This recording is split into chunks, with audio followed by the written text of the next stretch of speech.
اور ذکر کثیر. نہر کوثر کی خوشخبری سن کر آپ صلی اللہ علیہ وسلم بہت خوش ہوئے تھے. صحیح مسلم کی روایت ہے, حضرت انس کہتے ہیں کہ ایک دن رسول اللہ صلی اللہ علیہ وسلم ہمارے درمیان تشریف فرما تھے.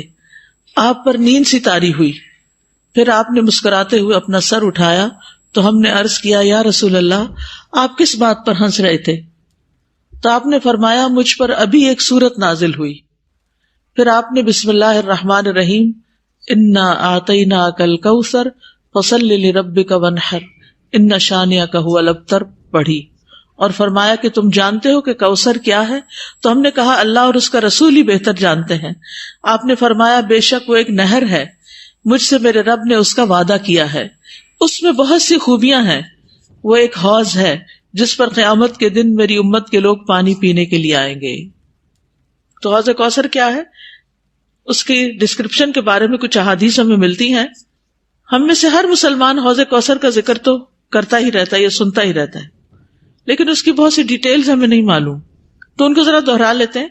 رسول اللہ صلی اللہ علیہ وسلم نے فرمایا, میرے حوض کے دونوں کناروں کے درمیان اتنا فاصلہ ہے جتنا مدینہ اور صنعاء کے درمیان ہے. پھر اسی طرح یہ سطح زمین پر بہتی نہر ہے, اندر کھڈوں میں نہیں ہے. رسول اللہ صلی اللہ علیہ وسلم نے فرمایا, مجھے کوثر عطا کی گئی, وہ ایک نہر ہے جو گویا کہ سطح زمین کے اوپر بہتی ہے. حوض کوثر کی مٹی جو ہے, آپ نے فرمایا میں نے اپنا ہاتھ اس کی مٹی میں ڈال کر دیکھا تو وہ خالص کستوری کی تھی, یعنی خوشبودار. اس میں کنکریاں بھی ہیں اور وہ اس کے موتی تھے, یعنی سطح پر ہوتی ہے نا کنکریاں پانی کی سطح پر, تو وہ موتی تھے. جنت سے آنے والے سونے اور چاندی کے 2 پرنالے ہیں جو اس میں گرتے ہیں. اس صحیح ترغیب و ترغیب سے, یعنی 2 پرنالے جو جنت سے پھوٹتے ہیں, ایک چاندی کا اور ایک سونے کا, وہ اس حوض میں گرتا ہے. حوض پر سونے اور چاندی کے برتن ہیں. اللہ کے نبی صلی اللہ علیہ وسلم نے فرمایا, تم دیکھو گے کہ حوض کوثر پر سونے چاندی کے آبخورے ہوں گے جن کی تعداد آسمان کے ستاروں کی برابر ہے, یا ان سے زیادہ بھی روایت میں آتا ہے. اور پھر وہ برتن جنت کے برتنوں میں سے ہوں گے. کسی نے عرض کیا, یا رسول اللہ حوض کے برتن کس طرح کے ہوں گے؟ آپ نے فرمایا, اس ذات کی قسم جس کے ہاتھ میں میری جان ہے, اس کے برتن آسمان کے ستاروں سے بھی زیادہ ہوں گے, ستارے بھی ایسی اندھیری رات کے جس میں بالکل بادل نہ ہو. پھر وہ برتن جنت کے برتنوں میں سے ہیں. اس کا پانی ٹھنڈا, میٹھا اور خوشبودار ہے. رسول اللہ صلی اللہ علیہ وسلم نے فرمایا, میرا حوض عدن اور عمان کے درمیانی فاصلے جتنا ہے. حوض کا پانی برف سے زیادہ ٹھنڈا, شہد سے زیادہ میٹھا, مسک سے زیادہ خوشبودار, اس کے آبخورے آسمان کے ستاروں کے برابر ہیں. اور ایک جگہ دودھ سے زیادہ سفید بھی آتا ہے. آئس کریم کیا چیز ہے اس کے مقابلے میں. پھر جو ایک گھونٹ بھی پی لے گا کبھی پیاسا نہ ہوگا, اس کے چہرے کا رنگ کبھی سیاہ نہ ہوگا. سبحان اللہ, یہ تاثیر ہے اس کی. دنیا میں کئی ٹوٹکے کرتے رہتے ہیں, یہ کھا لو, وہ پی لو, یہ لگا لو تاکہ رنگ صاف ہو جائے. اس کا ایک گھونٹ پی کر انسان خوبصورت ہو جائے گا. اس نہر پر پرندے بھی ہیں, فرمایا ان کو کھانا اس سے بھی زیادہ خوشگوار ہوگا. لیکن کچھ لوگ حوض کوثر سے محروم رہ جائیں گے. وہ کون ہیں؟ جو بدعت کرنے والے ہیں, جنہوں نے آپ کے بعد دین کو تبدیل کر دیا. آپ فرمائیں گے یہ دور ہو جائیں, دور ہو جائیں. یہ ڈسکرپشن پڑھ کے پھر شوق بڑھ جاتا ہے نا, اور سنت پر عمل کا شوق بڑھ جاتا ہے کہ اللہ تعالیٰ ہمیں اور زیادہ سنت کا پابند بنائے تاکہ ہم نبی صلی اللہ علیہ وسلم کے قریب ہو سکیں, آپ کا اتباع کریں. جی استاذہ, یہ جو بھی ڈسکرپشن ہم نے پڑھی حوض کوثر کی, اور اس ڈسکرپشن کو پڑھ کے ہر ایک کا دل یہ کرتا ہے کہ کسی بھی طرح وہ پانی ہمیں نصیب ہو جائے. تو صحابہ کی زندگی کو جو ہم دیکھتے ہیں, اور ان میں ہم یہ دیکھتے ہیں کہ کیا وجہ ہے کہ کہیں وہ اپنا حق دیتے نظر آتے ہیں, کہیں اپنی ذات پہ دوسروں کو ترجیح دیتے نظر آتے ہیں, کہیں دنیا ہے تو ان کے لیے اس کی کوئی اہمیت ان کی نظروں میں نہیں. تو استاذہ جی, آرمی کا ایک ورڈ ہے جس کو کہتے ہیں بلائنڈ اوبیڈینس آف کمانڈ, اور اس میں یہ سکھایا جاتا ہے سولجرز کو کہ جتنا فیتھ اسٹرانگ ہوگا اتنی ہی بلائنڈ اوبیڈینس زیادہ ہوگی. اور یہ فیتھ انسان کے اندر کی انسرٹینٹی کو ختم کر دیتا ہے. اگر یہ کہا جائے کہ اس پہاڑی کے پار دشمن ہے اور سولجرز کو پتا ہو کہ ہمارے پاس اتنا اسلحہ نہیں ہے ان سے فائٹ کرنے کا، لیکن وہ ایک انسرٹینٹی ہے، لیکن چونکہ بلائنڈ اوبیڈینس ہے لہٰذا وہ کام کرنا ہی کرنا ہے. اپنے پاس سے ڈیسیژن نہیں لے سکتے، اپنے پاس سے ڈیسیژن خود سے پلاننگ چینج نہیں کر سکتے، وہ اسٹریٹجی بن گئی جی، اس کو چینج نہیں کیا جا سکتا.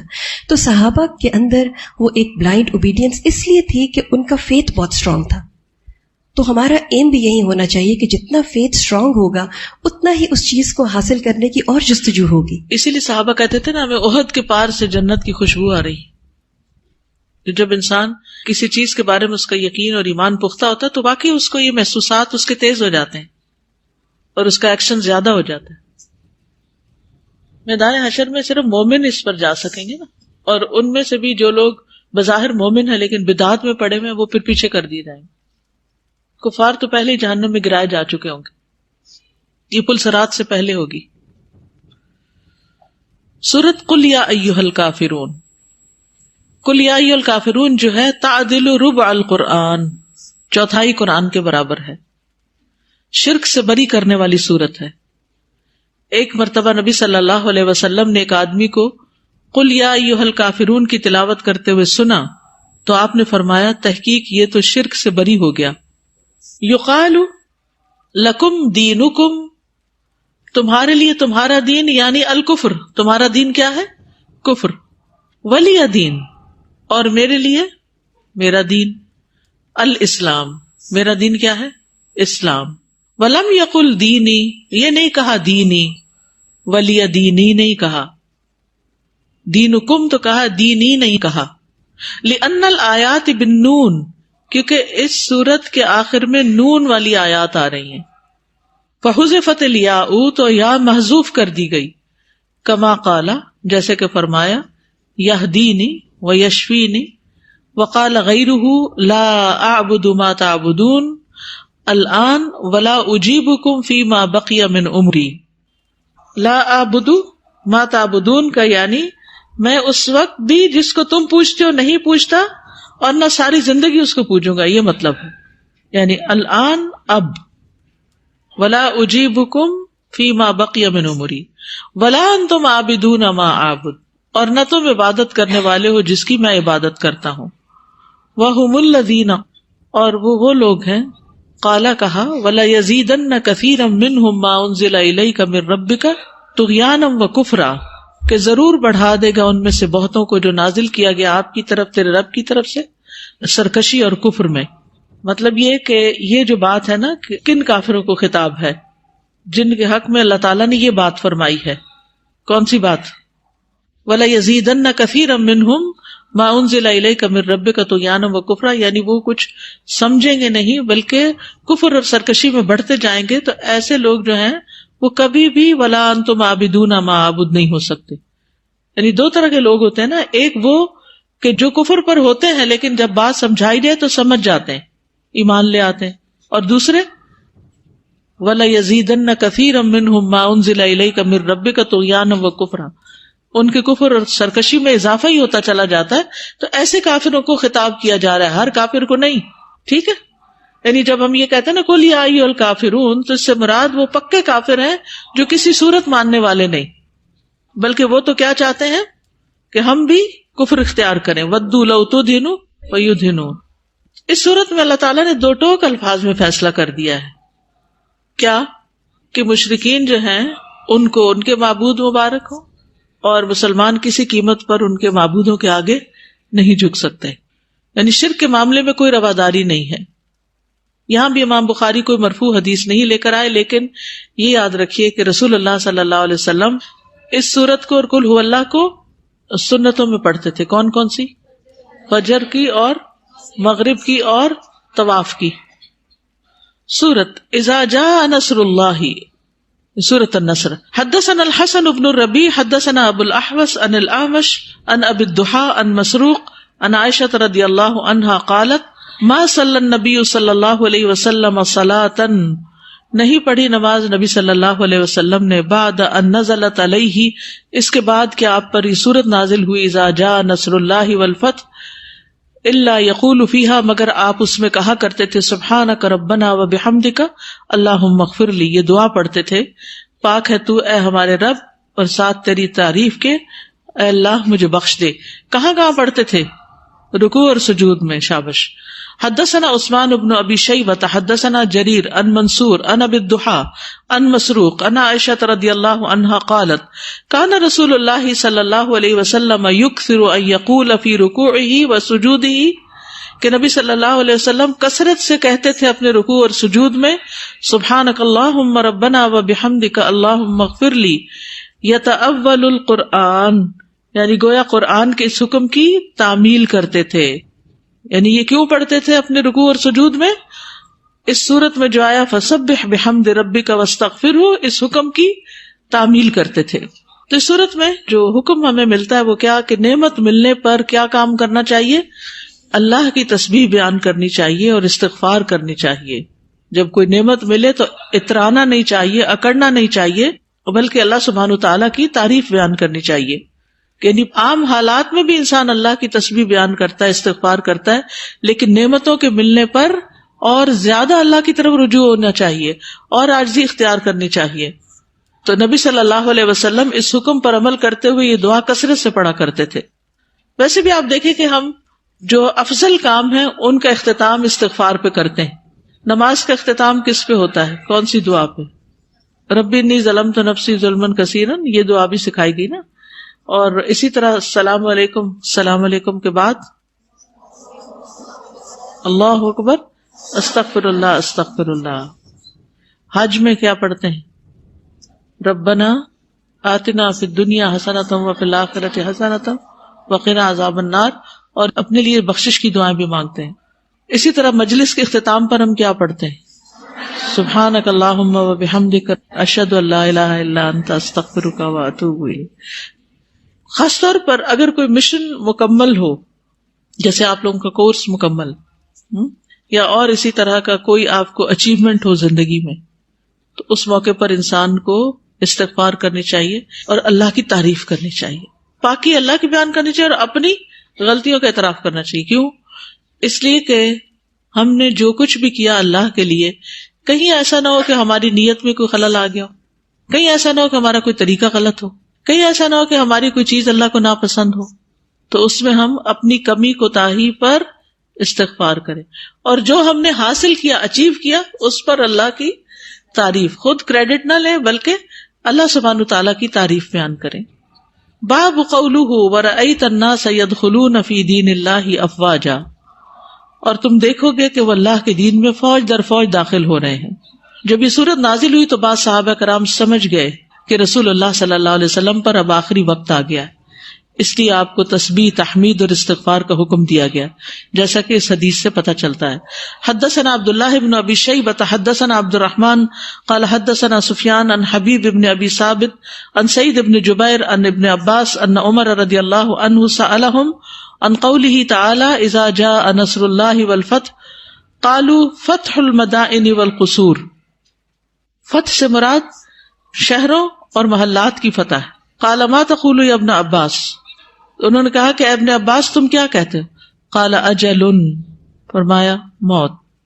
او مثل ضرب لمحمد صلی اللہ علیہ وسلم نعیت لہ نفسہ، کہ اس سے مراد حضرت صلی اللہ علیہ وسلم کی وفات ہے یا ایک مثال ہے، گویا آپ کو موت کی خبر دی گئی. نعیت لہ نفسہ. باب قولہ فسبح بحمد ربک واستغفرہ انہ کان توابا، تو اپنے رب کی حمد کے ساتھ اس کی تسبیح کیجیے اور اس سے بخشش مانگیے، یقیناً وہ ہمیشہ سے بہت توبہ قبول کرنے والا ہے. تواب علی العباد، بندوں پر بہت زیادہ مہربان ہے. والتواب من الناس التائب من الذنب، اور لوگوں میں سے تواب کون ہے؟ جو گناہ سے توبہ کرنے والا ہے. حدثنا موسیٰ بن اسماعیل حدثنا ابو عوانہ عن ابی بشر عن سعید بن جبیر عن ابن عباس قال کان عمر یدخلنی مع اشیاخ بدر. یہ حدیث پیچھے گزر چکی ہے. یعنی ابن عباس کہتے ہیں کہ حضرت عمر مجھے بدر کے بزرگوں کے ساتھ اپنی مجلس میں داخل کر لیتے تھے. فکأن بعضهم وجد فی نفسہ، تو کسی نے اس کو محسوس کیا. فقال لما تدخل هذا معنا، اعتراض کیا کہ آپ ان کو ہمارے ساتھ کیوں بٹھا لیتے ہیں. وَلَنَا أَبْنَاءٌ مِثْلُهُ، ہمارے بیٹے بھی اس کی عمر کے ہیں. فقال عمر، حضرت عمر نے کہا، انہ من حیث علمتم، کہ بے شک وہ ان میں سے ہے جن کو تم جانتے ہو. فدعاہ ذات یوم، تو ایک دن حضرت عمر نے ان کو بلایا. فادخلہ معہم، تو ابن عباس کو ان کے ساتھ داخل کر لیا. فما رؤیت انہ دعانی یومئذ الا لیریہم، تو مجھے سمجھ آ گئی کہ مجھے کیوں بلایا گیا، یعنی مجھے بلایا گیا اس دن تاکہ انہیں دکھایا جائے. قال ما تقولون فی قول اللہ تعالی اذا جاء نصر اللہ والفتح، تو حضرت عمر نے شیوخ سے پوچھا کہ تم اس بارے میں کیا کہتے ہو کہ اس آیت کا پس منظر کیا ہے کہ جب اللہ کی مدد اور فتح آ جائے گی. فقال بعضهم امرنا ان نحمد اللہ ونستغفرہ، بعض نے کہا کہ ہمیں اس میں حکم دیا جا رہا ہے کہ ہم اللہ کی حمد اور اس سے استغفار کریں. اذا نصرنا، جب ہماری مدد کی جائے، وفتح علینا، اور ہمیں فتح حاصل ہو. وسکت بعضهم، اور بعض تو چپ ہی کر گئے. فلم یقل شیئا، انہوں نے کچھ بھی نہیں کہا. فقال علی اکذاک تقول یا ابن عباس، پھر میری طرف مخاطب ہو کے کہا کہ ابن عباس تم بھی ایسا ہی کہتے ہو؟ فقلت لا، میں نے کہا نہیں. قال فما تقول، تو کہنے لگے کہ تم کیا کہتے ہو؟ قلت هو اجل رسول اللہ صلی اللہ علیہ وسلم، کہ اس میں رسول اللہ صلی اللہ علیہ وسلم کی موت کی خبر ہے. عالمہ لہ، اللہ تعالیٰ نے آپ کو اس کا علم دیا ہے. قال اذا جاء نصر اللہ والفتح وذلک علامت اجلک، فرمایا کہ جب آ جائے اللہ کی مدد اور فتح، یہ علامت ہے آپ کی موت کی. فسبح بحمد ربک واستغفرہ انہ کان توابا، تو اس موقع پر آپ اپنے رب کی حمد کے ساتھ اس کی تسبیح کیجیے اور اس سے استغفار کیجیے، بے شک وہ بہت زیادہ توبہ قبول کرنے والا ہے. فقال عمر ما اعلم منها الا ما تقول، تو عمر کہنے لگے کہ میں بھی نہیں جانتا اس کا کوئی اور مطلب مگر وہی جو تم کہتے ہو، یعنی حضرت ابن عباس کی انہوں نے تائید کی. تو اس سے یہ بڑی خوبصورت بات پتہ چلتی ہے کہ بعض اوقات لوگوں کے اعتراض کا جواب بات نہیں ہوتی، عمل ہوتا ہے. کر کے دکھا دیں. کوئی آپ کو جھوٹا کہتا ہے تو سچا بن کے دکھا دیں. کوئی آپ کو خائن کہتا ہے تو امانت دار بن کے دکھا دیں. کوئی آپ کو گمراہ کہتا ہے تو آپ ہدایت یافتہ بن کے دکھا دیں. ٹھیک ہے، کر کے دکھا دیں. عبید اللہ بن عبداللہ کہتے ہیں مجھے ابن عباس نے فرمایا کیا تجھے معلوم ہے کہ آخری مکمل سورت کون سی نازل ہوئی تھی؟ میں نے کہا اذا جاء نصر اللہ والفتح. آپ نے فرمایا ہاں یہی سورت ہے. نبی صلی اللہ علیہ وسلم کا مشن پورا ہو گیا.